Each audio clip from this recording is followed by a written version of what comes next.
How's it going, everyone? All you watching here on AFSonYouTube.com and ad-free shows. I'm Jon Alba, of course, joined by Steve Kaufmann here tonight on this Thursday evening. A little bit of an impromptu show here that we weren't necessarily expecting on this Thursday night, Steve, but more WWE releases just coming down within the last hour.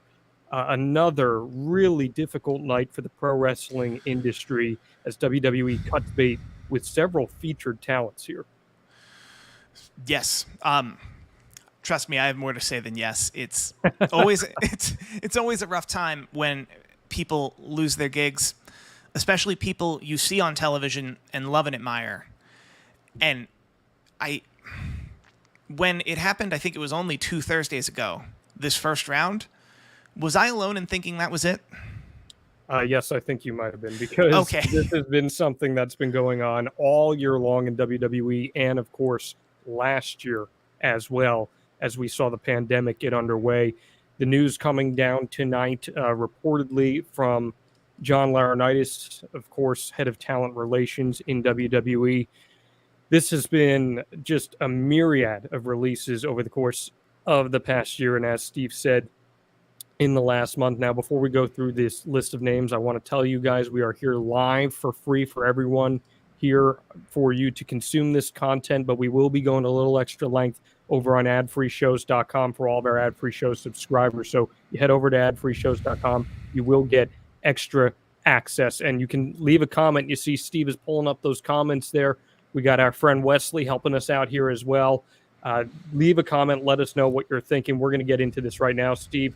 The list first reported by Fightful Sean Ross Sapp, consisting of John Morrison, Top Dolla, Ashante Thee Adonis, Isaiah Swerve Scott, Tegan Knox, Drake Mavericks, Jaxson Ryker, and Shane Thorne. I personally have confirmed all of these releases. They were informed via email from John Laurinaitis earlier tonight. Your initial reactions when you hear that group of names? I have a couple different reactions. One of which is, wow, Tegan Knox. This was the Mae Young Classic. Like, I was there at the Mae Young Classic that it felt like she was headed to the finals if it wasn't for the knee injury that she went into. She had such an upside. She was on, I know it's silly to say, but she was on Brie Larson's live stream, her YouTube. So she had mainstream success. She was a SmackDown or women's tag team champion. That one felt very strange to me. The most strange. Like, everyone else felt like, I don't know, maybe they weren't on TV. Maybe Vince is seeing them for the first time. Tegan Knox has been on TV enough times that Vince has seen her and knows what the act is and has moved forward with her. Yeah, I just called up to the main roster not all that long ago, as a matter of fact. It confirms something I've always known, which is the people who make the decision to send you to the main roster aren't the people who make the decision to keep you on the main roster. There's a degree of truth to that. There's certainly a degree of truth to that, and I apologize, guys, if it appears that I'm looking down at my phone at all during this. My phone's blowing up right now with individuals who are involved with the company and outside of the company with some comments, which I will be sharing with some of you here as we go on. If any of them want to jump onto the StreamYard, you have the link, John. I'll walk them through the tech. If I can walk Ric Flair through the tech, I can walk everyone through the tech. So here's the list again. I'll get to this. John Morrison, Ashante Thee Adonis, Top Dolla, Isaiah Swerve Scott, Tegan Knox, Shane Thorne, Drake Maverick, and Jaxson Ryker. The first two entities that stick out to me immediately, John Morrison and Hit Row, Steve. Hit Row just called up to the main roster about a month ago.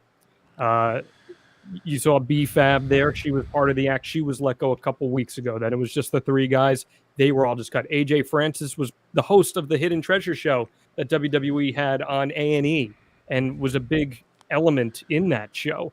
Then you have John Morrison, a guy that WWE fans have been familiar with for a very long time now. Morrison made his return to the company at the beginning of last year, heading into WrestleMania season, was in a featured match at WrestleMania this year with Bad Bunny, and now he is cut. Feels like we can start with John Morrison, Steve. John Morrison was a guy that was a lot of people were interested in him. AEW had a look on him. Impact, he had just left there, and he was trying to figure out where he was going to go. WWE made the offer, paired him with The Miz. It looked like there was so much more they could do with him, and it just never happened for some reason. So he may be the one person today that budget cuts might actually be the reason. And here's why. He knows his value elsewhere, which means when they signed him a year ago, it was based on him knowing his value elsewhere. So of all the folks we're talking about today, I think his was the highest contract. I know nothing, but if I had to guess, I'd say his was by far the highest contract. And you and I have seen the TV.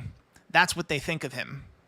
So if he's a high contract and they see him as a utility player, this might actually be a dollars and zeros, a zeros and ones, dollars and cents deal. Well, it's also, though, Steve, it's a matter of you have individuals that can be utilized in ways that will move needles a little more than they are. We all know that John Morrison is one of the more talented athletic individuals in all of pro wrestling, especially on TV, and utilized in the role that he was. He was featured on TV consistently. They gave the babyface turn to him, and then simply nowhere to be found after that. It feels like it's this rinse, wash, repeat cycle that is going on in WWE right now. Honestly, yeah. But I think, to my point, I think that's all they see out of John Morrison, or he'd still be there. That's what they think. That, oh, we can let him go. He'll build value, and then he'll just come back. He can come back if we need him to come back. Honestly, it looks like the value they see in him is to make the Miz better. That they don't seem to see him as a guy by himself. Which is insane due to what his contributions have been outside of WWE over the course of the past few years, of course. And it seems like he is kind of a headliner name in these releases. Of course, his wife, Frankie Monet, Ty Valkyrie, was released just a few weeks ago. So just a really unfortunate situation there. I've long held a belief. I say long. It's been 2 Thursdays. When I heard of Ty Valkyrie's release, I had a theory that maybe you can help me on. Let's hear it. I think part of her decision to go to the Performance Center at all was COVID. That I think, if I had to guess, and I'm just an outsider, if I had to guess, I'd say she was worth a certain amount of money on the indie scene, and then COVID killed that indie scene for a whole year. So her going to the Performance Center is, I could probably make close to, if not a little more of that than that money. There's probably a little validity to that. I don't like speculating on what people's motives are per se, but she was someone that was manufactured well in the WWE system. The Frankie Monet character seems like it was one that was going to fit within WWE, and it seemed like her and Morrison, even on the main roster, would have been an ideal pairing in that sort of presentation, but it just never came to be. I want to say this real quick here, Steve. By my count, we are now, since April of 2020, we are now at 128 talent releases from WWE. And yeah, Anthony, what a day. It is. Going through it here in the beginning of the year, Lars Sullivan, The Big Show, and Steve Cutler, Andrade, Billy Kay, Peyton Royce, Samoa Joe, who was brought back, of course, Kalisto, Mickey James, Chelsea Green, Tucker, Bo Dallas, Mojo Rawley, Wesley Blake, Kavita Devi, Jessamine Duke, Vanessa Bourne, Skylar Story, Ezra Judge, Alexander Wolf, Velveteen Dream, Braun Strowman, Lana, Buddy Murphy, Aleister Black, Ruby Riott, Santana Garrett, Fandango, Tyler Breeze, Tony Nese, Arya Davari, Samir Singh, Sunil Singh, Kurt Stallion, Arturo Rojas, Marina Shafir, Killian Dane, Matt Martell, Chase Parker, Bray Wyatt, Ric Flair, August Gray, Bobby Fish, Bronson Reed, Jake Gatlis, Ari Sterling, Kona Reeves, Leon Ruff, Steven Smith, Tyler Russ, Zechariah Smith, Asher Hale, Giant Zingier, Mercedes Martinez, B-Fab, Ember Moon, Eva Marie, Frankie Monet, Grand Metalik, Jeet Rama, Jesse Kamea, Karrion Kross, Katrina Cortez, Keith Lee, Mia Yim, Nia Jax, Oni Lorcan, Scarlett Bordeaux, Trey Baxter, Zeta Ramier, and then the ones we announced today. That is this year alone. That is unheard of. Unheard of. When these releases happened the other Thursday ago, there was a lot of talk of, isn't there a whole third wrestling company's worth of people out there? And that list is that company. Because I would say only a good 10 or 15% of the names you just read to me have wound up in AEW already. And I know a lot of them have happened in the last 90 days. Well, listen, here's the beauty of this. If you can find a silver lining, it's that we are in an era right now of pro wrestling where there are no shortage of places to work. The indies are hotter than they've ever been, even coming out of COVID. Things are getting healthy again with the independent scene. Impact is a viable place to make money in television if you can get a chance to have a contract there. We are losing Ring of Honor, which does stink. MLW is increasing its presence right now. AEW, obviously, the primary alternative to WWE. They can't bring everyone in, but there are opportunities for people to work and work in a prominent state. And I think that's really good. And these people that are released will wind up standing on their feet. But what I want to talk about here, Steve, is that we're dealing with a situation right now where the company is more profitable than it's ever been. We know this. It's been a popular talking point. Budget cuts are being cited, and they are legitimate budget cuts. The budget is being cut. What is it being cut for? In all likelihood, to maximize profit. But they are being cut. You do have a talent holdover, which this is the ramifications of when you hoard talent. This is what's going to happen. But the difference in what is happening now, and I talked about this with Connor Casey a few weeks ago on our show, is that back in the 90s, early 2000s, WWE would routinely release people, but it was primarily people who were sitting on the sideline and not doing anything. We are seeing featured talent week to week who are on TV being cut. And what message does that say to your fans who are trying to invest in these talent? I think the people who are making it, my answer is I think the people who are making these decisions don't seem to care, which leads to a theory that I think 13, 14, 15 months ago would have felt tinfoil hatty. I think business-wise, they're merging up for a sale. And that's what I was going to tee you up on. I've been texting with some people throughout the course of this, and I've had 3 people who have been associated with WWE in the last year, some released talent, some not, who all feel like this is sizing up for a sale to NBC Universal. Whether there's validity to that, I don't know. But it seems like a lot of people seem to think that. I've also read people who don't believe that that's in the cards at all, and that this is just simply trying to create as much profit as they possibly can and cutting fat. And even though I don't think this is fat, I think there are talented people who can be featured elements on your program being cut. Hit Row, I thought Hit Row had it. I thought Hit Row, as the 4-person package, had every element that you'd want for stable. They were African-American representation, which is extremely important, and WWE has done very well with that in the last year and a half, 2 years.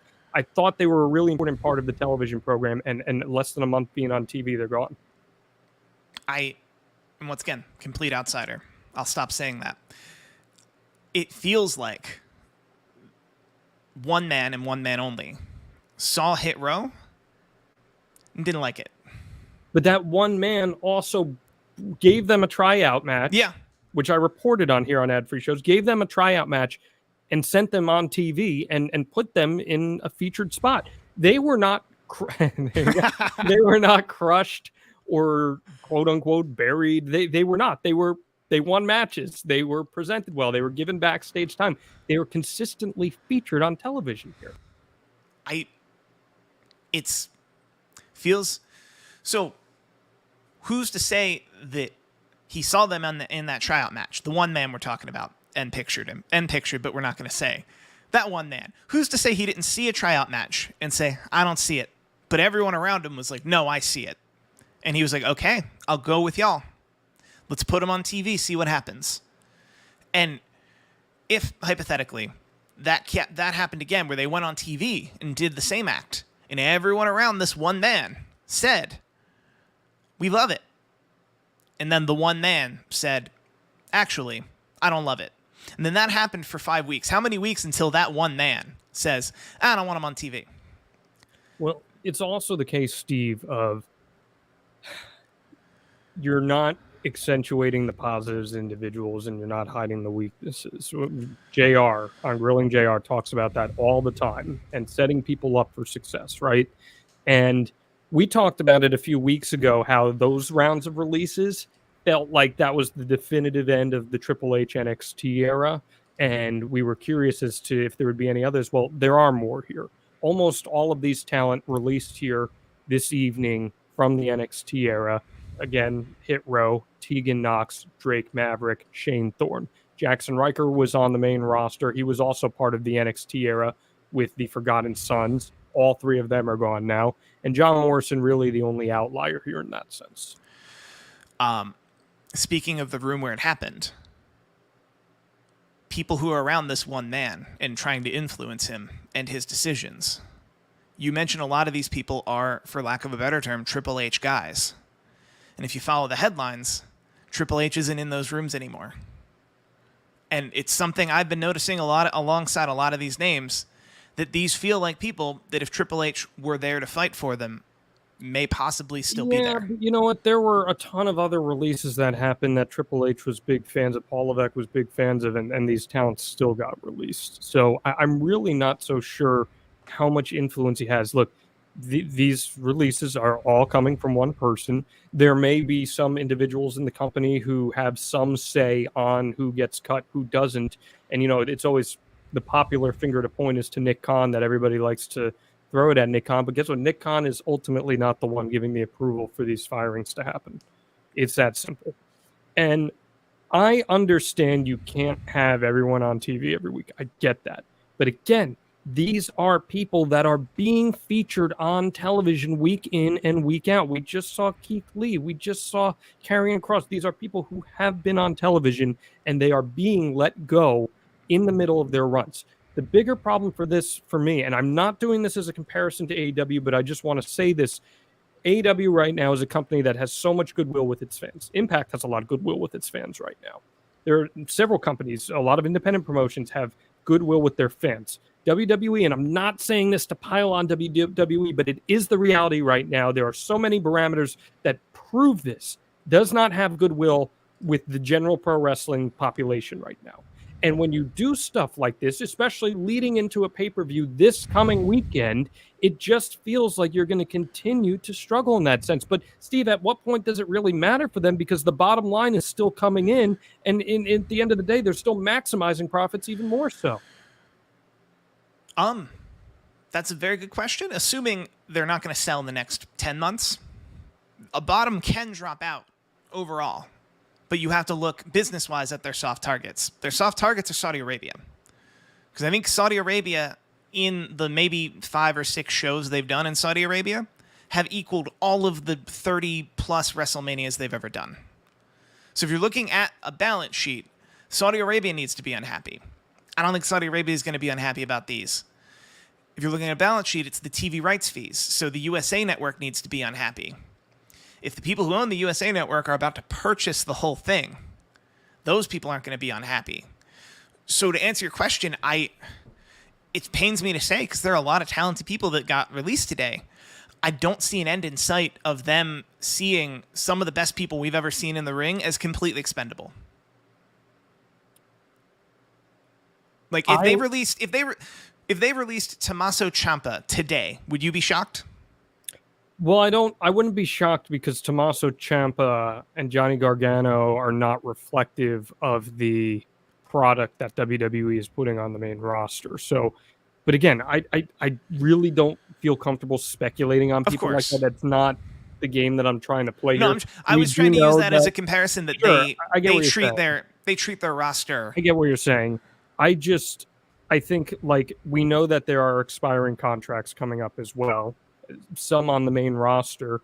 And what incentive does that give to some of those talent who will have the option of re-signing and be wanted and welcome back when they see what's happening to their colleagues being used as expendable pieces?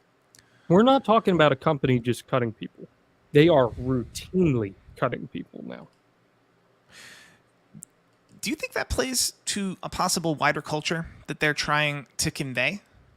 In what sense? In the sense that someone like Ty Valkyrie, who worth a lot of money on the independent scene, or even someone like years ago, Shinsuke Nakamura, Samoa Joe, even CM Punk, all had to come through their developmental system. And I know Samoa Joe elected to come through NXT, but in general, they make everyone kind of bow down a little just to enter. That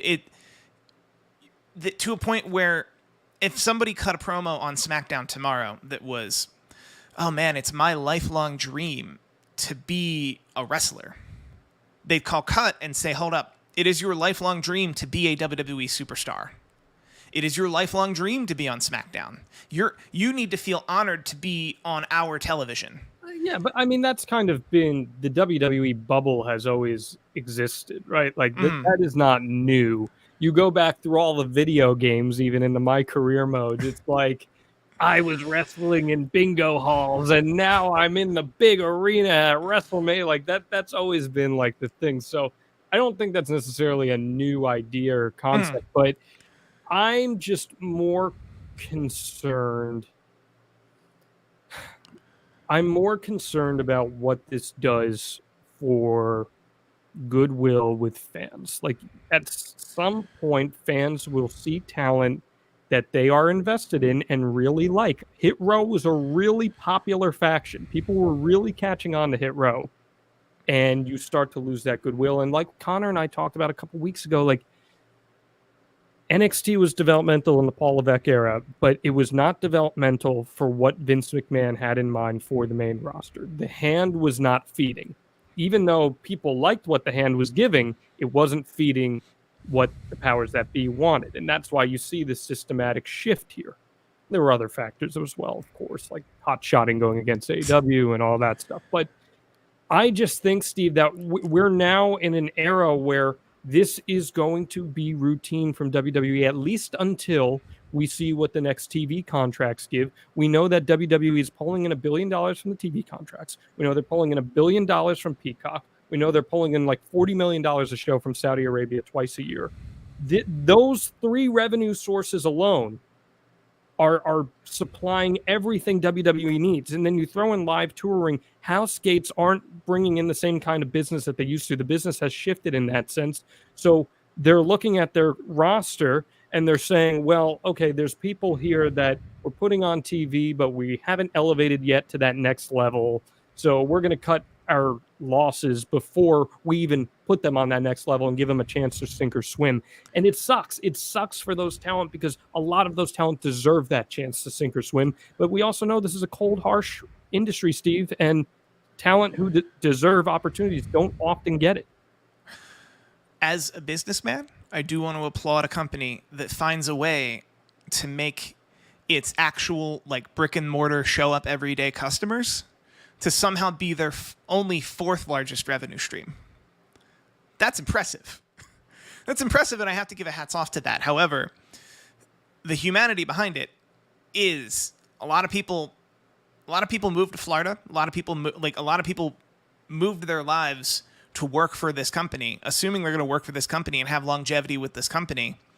And the rhetoric they're fed from this company is that you're going to have longevity from this company, and we're a family. Only to be released on a Thursday night. Like, Tegan Knox could have been on a plane to SmackDown. I mean, I just spoke to the talent literally seconds ago that was cut, and they said that they were doing charity stuff this weekend, and this is the news that they got. If I worked there in any type of senior role, all I would say is, if we're going to have this many releases, can we do it in a way that doesn't hurt this can't possibly not hurt the overall morale of everyone who works there. Like imagine if you will every job you've ever had, if this is how they treated people, how you would, if you worked at a Best Buy, how you would sell someone a TV. If like every other week they do giant batches of firings that seem random. Look, it is the cold, harsh reality of business, and it sucks in that sense. And there are going to be people who are going to say, well, WWE reserves the right as a public entity to do as it seems fit to maximize profits. And they're right. They do. They reserve that right. It's just understand that there will be consequences in the public eye for some of that action. And when you have other companies who are building goodwill with their fan base, again, not just AEW, Impact has done so, MLW has done so, New Japan has done so, the independents right now are thriving. Wrestling overall is a really positive place right now, morale-wise. So when you have the big company that has been the brand, the established name, all that stuff, when you have them cutting people consistently, people who fans are invested in watching them succeed, you're going to earn bad will with people. It is just the reality. It's not us crapping on a company or anything like that. This perception is reality, right? We always say that. And in pro wrestling, sports entertainment, I can't think of that to be any more true. So Bill Downs has an interesting point, and I want to bring it up to you, John. 5 years from now, AEW will be the #1 promotion. NXT is really bad. Raw is a bore. SmackDown is the saving grace. So let's start with the first point. Do you think AEW is on trajectory within 5 years to be the #1 wrestling promotion? In what sense? Like what? Under what? Like in terms of financially? No, absolutely not. Do you think in ratings? Do you think in 5 years they'll be doing the 2 to 3 million that WWE is doing? Well, WWE is not doing 2 to 3 million right now. On SmackDown, they are just scratching 2 million. They're not going anywhere close to 3 million right now. My thought, and I've talked about this too, is that I don't believe, and CM Punk even said this at the press conference this past week for Full Gear, casual fans don't exist anymore. I really don't believe that. Casual fans might exist in the sense that they might tune in every now and then, but they're not. You can't draw casual fans anymore. So I think in the United States, there's a very concentrated amount of pro wrestling fans. I think there's about 2 million fans that are going to watch pro wrestling week in and week out. And WWE has that audience for Fridays, and it's also because they're on a major broadcast network and they're reaching more eyes. But AEW, as we're seeing, is struggling even by bringing in guys like CM Punk and Bryan Danielson, as we bring up the graphic there, and Adam Cole, these big names. AEW needs to continue to build on its pillars, and if it does and people become invested in that, they'll chip away into the market share in terms of viewership. They absolutely will, but I don't know if they're ever going to get to 2 million because I just don't know how many fans are out there. Even though the business is booming in the sense that there's more talent than there's ever been and there's more places to work than there's ever been, that's great. I just don't know if the TV audiences are there. And as for the other shows that he mentioned, NXT, this version 2.0 is not for everybody, Steve. It certainly is not. It's reflective of the old school FCW NXT vibe, and Raw is a bad 3-hour show week to week. SmackDown is hit or miss, but SmackDown's got the biggest star in pro wrestling right now on it, and that helps a lot. A lot of talk in the chat about the WWE game, which is just fun to talk about. What about the WWE game? They just released a new game trailer. They're just going to cut 15 people from the roster. Yes. And yep, yes. They are. And they're going to be in the created wrestler, they're going to be superstar 18, 19, 20, because they're already in the game code. They're just going to take the selection out. Yeah. Again, the names here: John Morrison, Top Dolla, Ashante Thee Adonis, Isaiah Swerve Scott, Tegan Knox, Drake Maverick, Shane Thorne, Jaxson Ryker. Knox was someone that was called up relatively recently, paired in a tag team with Shotzi. They broke him up in the draft. And like we see happen so often, tag teams are broken up and then one person is released. There's no payoff to it. It happened with Heavy Machinery. It's happened with so many others over the years too. There's a plan with no payoff, or sometimes no plan at all. Yeah, because I think it was a Jim Cornetteism, where Jim Cornette ran Ohio Valley Wrestling, and I believe it was the Harris brothers, and they wanted to shave one of their heads. Someone will correct me if I'm wrong if it wasn't the Harris brothers, but he had a bunch of people that were developmental, and the main roster wanted to see what somebody looked like with short hair, and he had long hair. So they just brought him up to the office and then cut his hair and then sent him back down to Louisville. And Jim Cornette had a conniption fit where he was like, if you're going to cut his hair, give me a month. I'll make some money. And that's a bit more of a long-term, while still not having any thought for the performer, that you would expect from the WWE, but they don't have that. Similarly, if you're going to break up a tag team and get 3, 4, 5 weeks of television, maybe a pay-per-view match out of them. Sure. And then release one. If you're going to be harsh, if you're going to be mean, if you're going to be inhumane, you should really, really squeeze every last bit out of people. They're saying in the chat is the Basham brothers. And thank you. Yes. And the Harris brothers would have. Yes. Yeah, they would have been a different company at that point. But I mean, listen, I think Knox was someone who's tremendously talented, good representation for the company, LGBTQ+, like someone that people really enjoyed watching, had a lot of injury misfortune, unfortunately, which probably hurt her. Can we pull up the comment here from Joel Wood about WWE and hardcore fans? So I'm not saying WWE has more hardcore fans than AEW. I don't believe that's the case. I believe WWE has a lot of habitual watchers, which is proven by the fact that WWE's audience is significantly older than AEW's audience. And I imagine that has to play some role in metrics and evaluating talent as well in some capacity. But WWE is such a household brand at this point that people will associate it with, that's on TV on this night. I've been watching Raw for the last 25 years. I'm just going to turn it on and have it on. That happens a lot. Whereas AEW hasn't built to that point yet. And I would argue that almost all of AEW's audience are hardcore fans. I don't think there's really such thing as a casual AEW fan. I have to agree with you. Well, I would say the casual AEW fan would be the equivalent to whoever watched for CM Punk. Sure. And hasn't watched since. But I would also argue that's more disenfranchised wrestling fans that were curious to see if Punk could hook them back. True. Or that they think their viewing pattern is going to be, and I actually haven't seen the AEW pay-per-view numbers, that maybe it was their second highest pay-per-view number. Was it then that might be the way that it's those 2.5 million people, and they're going to cycle in and out of AEW, that they may never reach market saturation like something like hockey does. A joke somebody told me once is, if you ever want to know how many people in a city like hockey, go to a hockey game because they're all there.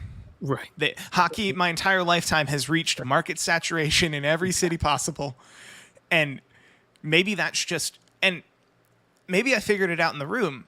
I think somebody at the WWE might know this, but wants to sell growth to a company before they realize that, no, there's maybe 3 million people. And maybe you can monetize the hell out of those 3 million people and make your money back. But if you could hot potato that to NBC Universal, I'd do it.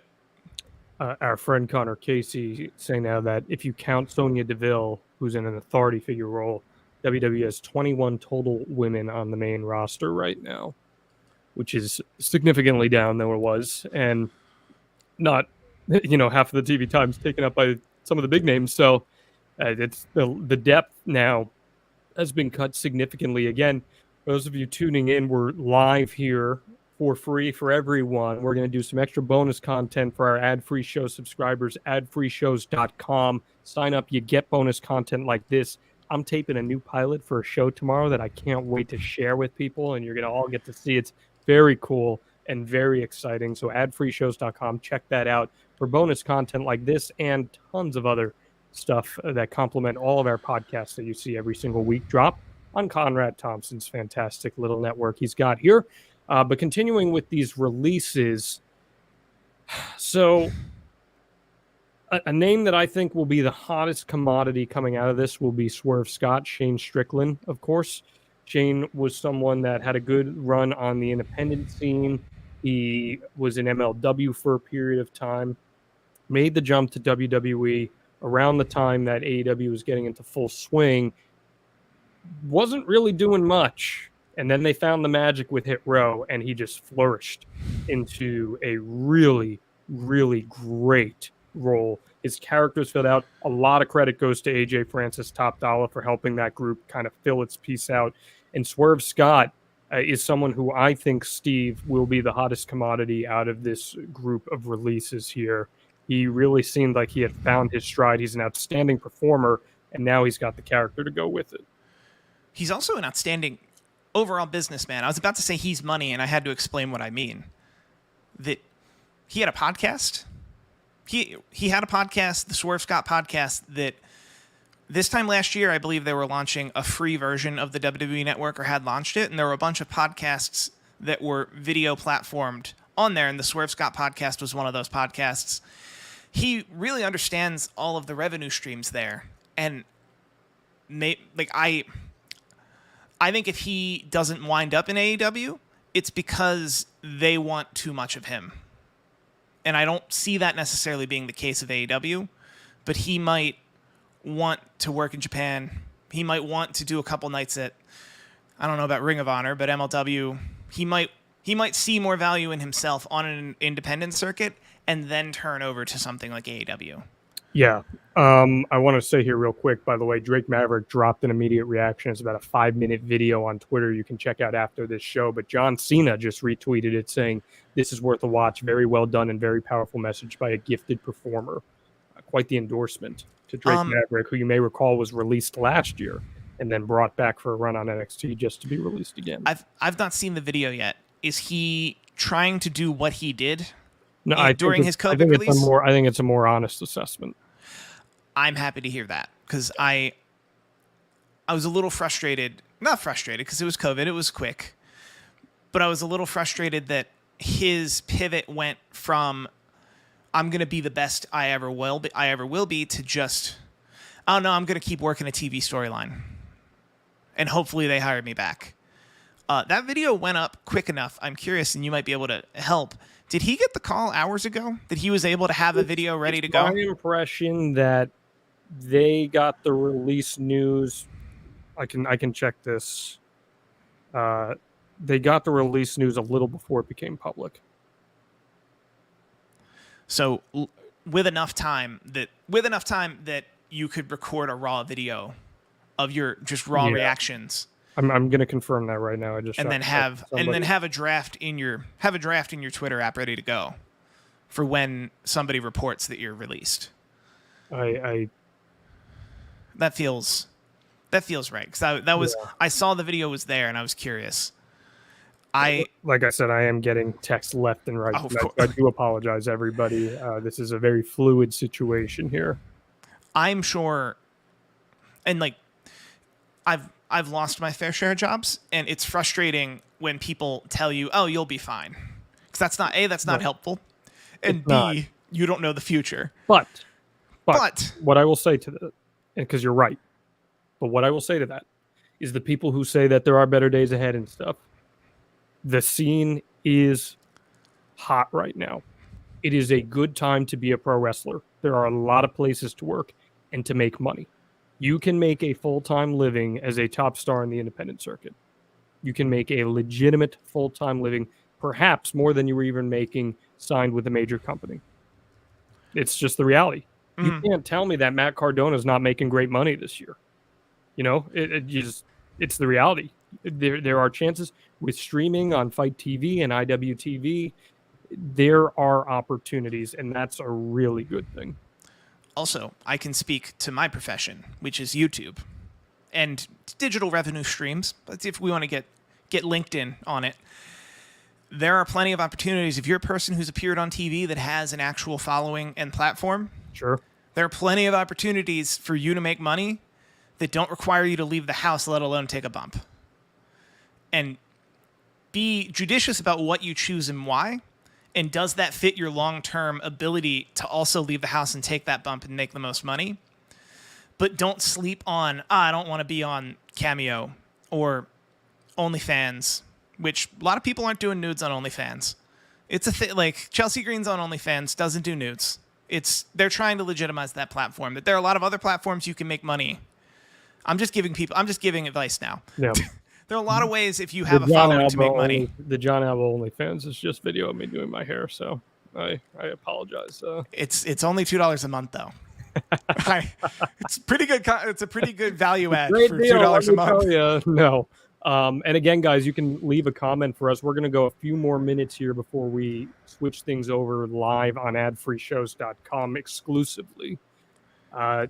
Yeah, I mean, so glad that WWE had a draft a couple weeks ago, right? Like, it's wild, especially right before Survivor Series, which you could get into the product itself, where you could say, "Oh, this has been a bad build to Survivor Series," which it undoubtedly has been. But, because we're in it now. To timestamp the video quickly, when was the last time you remember a good build to a Survivor Series?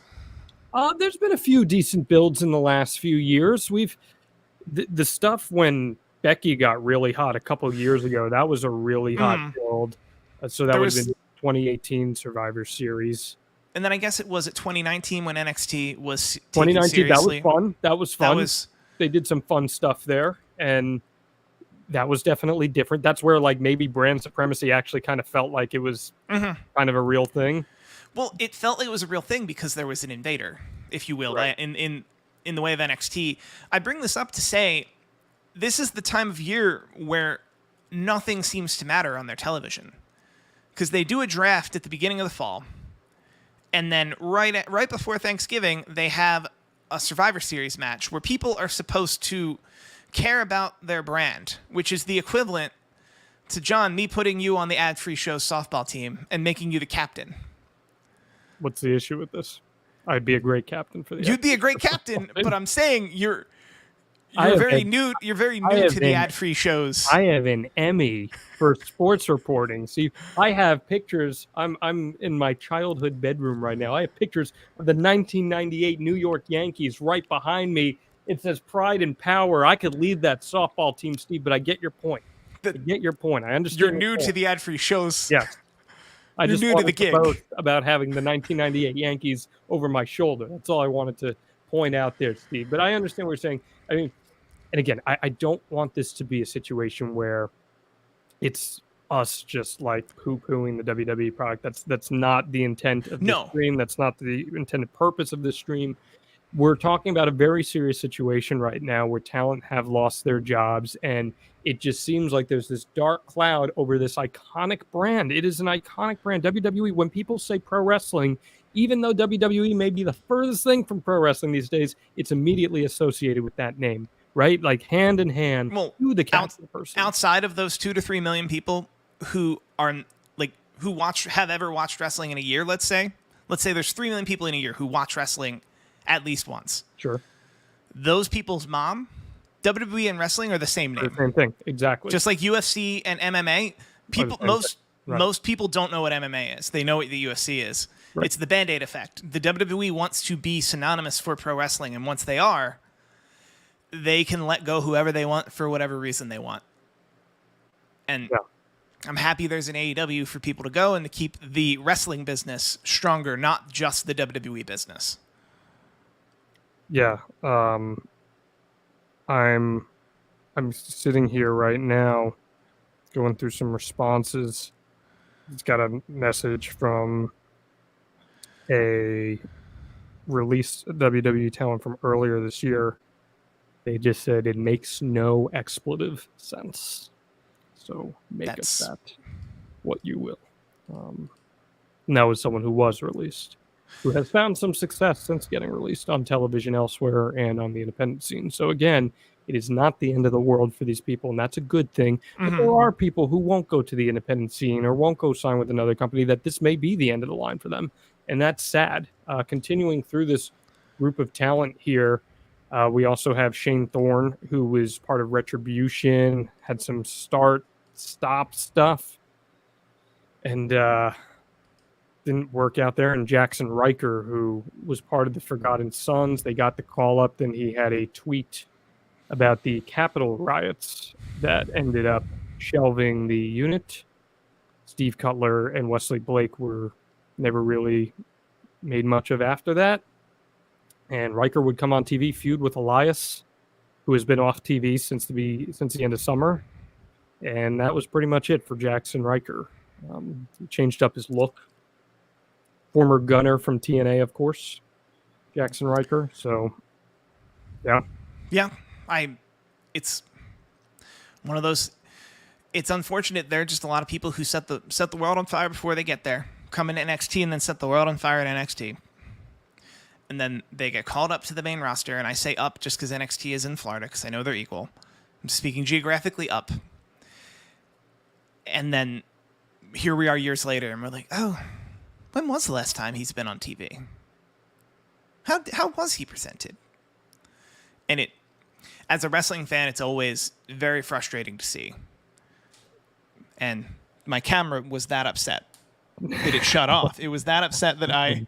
Well, again, remember, Shane Thorne was referred to as Slapjack on the WWE main roster. And Justin Whitner says Thorne is stupid talented. He's got New Japan written all over him. And hey, listen, if you haven't had a chance yet, if you're an ad-free show subscriber, you go check out my one-on-one with Fred Rosser, and even if you're just a subscriber, AFS on YouTube.com, that is also where you can find it one-on-one last week, the former Darren Young. We talked about him going to New Japan and like picking up after your release and finding a work elsewhere. And it's a good lesson.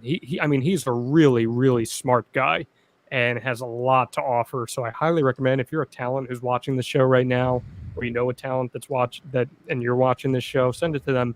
Say, hey, listen to what Fred Rosser had to say. He had some great advice. I actually have seen that. It's very, very good, and it's to my point that there's a lot of money to be made as a name. Sorry, I'm texting.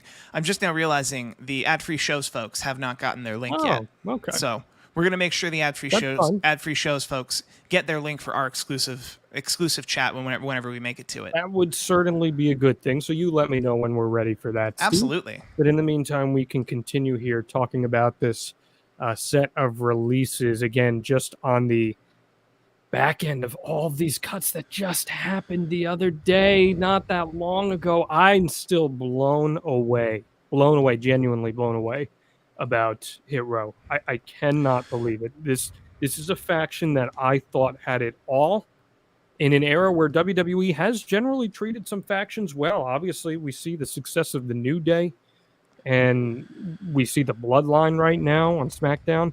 Hit Row offered something different, and I felt like they could have slid anywhere in the card. They could have been a tag team. They could have been a mid-card act. Maybe if he heated up Swerve Scott enough, maybe someone like him as a main eventer down the day. And of course, AJ Francis, Top Dolla, host of the A&E show, legitimate former NFL player, a lot of charisma, a lot of good publicity towards WWE. It was his lifelong dream to get to WWE. He ends up making his debut in his hometown in Baltimore, and now he finds himself cut. I'm trying not to stay the same note about all of these, but it's shocking to me how they can be presented one way on television and then be released in another way. And John, because a lot of people talk to you, is there any validity to the reports we're hearing that, I think it wasn't this last Raw, but the Raw before that the report I heard is that Vince McMahon wasn't there for the actual Raw taping, that there was a long production meeting and then Vince McMahon wasn't at that Raw? Is it possible? I'm not sure about that or not. Okay, then that's the report I've heard. Yeah. I may be dead. I'm not saying that's wrong. I'm just saying course. I'm not sure about that. Because the headline was that John Laurinaitis ran Raw. Okay. And that's what everyone ran with, because Bruce Pritchard was also not there. And I'm curious if there's the possibility that Vince isn't as involved as we all think he is, to a point that Hit Row could have been on TV for this long before he ever actually gave them a look. I would doubt that to be the case, but who's to say? I mean, again, Vince McMahon ultimately is the one that approves these releases. That's the bottom line. Everything is okayed through him. Whether he knows the individual names or not, I don't know, but he is the one that ultimately okays all this. Taya Valkyrie, formerly Frankie Monet, tweeted at 9:32 Eastern, "Stop supporting a company that has zero respect for their talent. You love pro wrestling, spend your money on the hundreds of other alternatives. This is wrong. Ethically, as employers, they don't care about us, talent or fans." Yeah. How about that? Sometimes it kind of like, and what I can tell everyone listening and watching here that is a fan of any name we've mentioned that is no longer working there, find their pro wrestling tees. Yes, find their pro wrestling tees. Find their pro wrestling tees, find their Patreon, find their YouTube page. Find a way to support them in a way that goes more directly to them than had they not been released today. Make this a positive for them. Like, if you maybe wanted to buy a Tegan Knox shirt over the weekend, let's say you were going to Survivor Series and you were maybe gonna want to buy a Hit Row t-shirt. Bookmark that money in your head. Wait a week or two for them to get their pro wrestling tees up or their Patreon up. Spend that money and give that money directly to them. And that would be one way to counteract what has happened to them and show your disagreement for that. So I was just made aware that talent were notified around 9 p.m. Eastern. Okay. Officially. So that's This all broke around 9:15 Eastern for us. Yeah. So that wasn't a whole lot of time. But they could have heard it. They could have heard it through the grapevine earlier in the day, maybe. Well, that's why I think Taya Valkyrie's tweet may have foreshadowed what was to come. I think some people, I'm sure John Morrison maybe found out a little earlier than some of the others. That makes sense. So that would seem to indicate that. I'm getting significant amount of text right now, so if you could no worries. I will drive the show here a little bit. I will happily. Eddie Prather saw that report. Eddie Prather also wants to know, John, do you think people still get paid until their contract expired? Yeah, they get well, not till their contract expires. Some of them have a 90-day non-compete. If they're on the main roster, they get paid through that. The ones who come from NXT exclusively have a 30-day non-compete unless they signed a special contract. That feels about right. Also, I believe that's the terms they agree to in the contract. And you could correct me if I'm way off, but I believe the contract it's a contract that, like, let's say you had a 5-year contract with the WWE. You actually have a 90-day contract that auto-renews every 90 days. That gives them the authority to cut it. So even if it's a 5-year contract, they have the authority to cut you for whatever reason. So part of what you agree to in that is if they decide we're not going to auto-renew your contract, you will be paid for the remaining 90 days, but then we're done. Or 60 days in the case of an NXT talent. If I were a wrestler, one thing more than I would want than like a high-value 5-year or 10-year contract is a high-value 3 or 5-year contract that's no cut. And that's something I think more wrestlers need to push for, especially now that there are more places for them to go. Well, and then this also, all these cuts bring up the question too, Steve, that's always been circling, right? Like, should pro wrestlers unionize? And there are positives and negatives to unionization for pro wrestlers. The positive being you have representation, you have some things protected, you have healthcare, you have all that. But the one issue with that is, in the case of pro wrestling, one size does not fit all. A union for WWE wrestlers would have very different ramifications than a union for an independent wrestler, right? So things would be different. So I've always advocated that there should almost be, you know, how in sports have players associations, like for each league. I think that sort of thing would fit better for companies, where if the wrestlers in each individual company had a players association of sort, so that their specific situations are covered rather than blanket. Because if pro wrestlers went on a strike in WWE in a union, well, that would mean that even the independent wrestlers who are part of the union have to go on strike too. And I just don't think that works out in any sense in that way.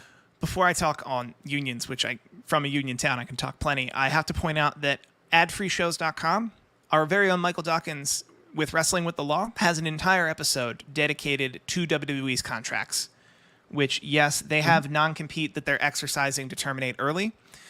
And to get on unions, I think the sad reality to the average American is the word union has too much stigma, to a point that I feel if 15 high-level wrestlers all got on one text chain and then they collectively decided, here are some terms we'll no longer accept, and let's turn around and and get enough people to agree with us.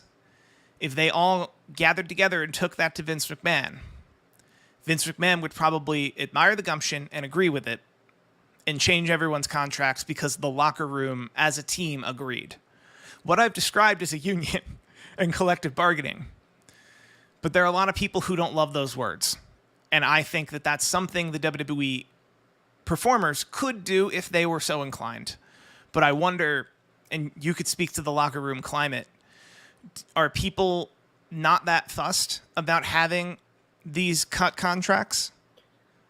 Again, I think a lot of people, they get so enamored with the dream of working for WWE or working for a company that it, like, not to say that they don't get their contracts looked over, because I'm sure people do, but I think some of that is kind of overlooked a little bit when maybe that's something that should be focused on a little bit more. I want to add here, by the way, I just found out that even though the news did not come down until around 8-9 o'clock in that area, Many of the talent had their travel canceled for this weekend earlier today, which is when a lot of them started to figure out what was about to happen.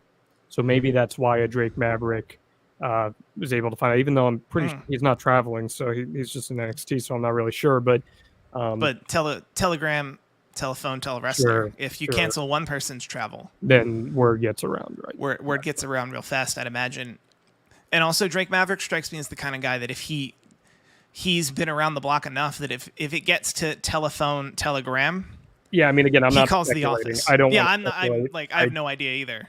I don't want to go there, but who's to say? I was told that some were made aware that their travel was canceled, so that was a indication of what was coming. That's awful. It reminds me of I worked at we'll call it a car rental company, and I was called into the office, but the morning of being called, I was called in the office. Let's say it was 10 a.m. and at like 8 a.m. at breakfast, I opened my company email and it doesn't load, which gave it away. Because they were like, "Oh, Steve, do you want to come in for a chat?" Was the exact verbiage.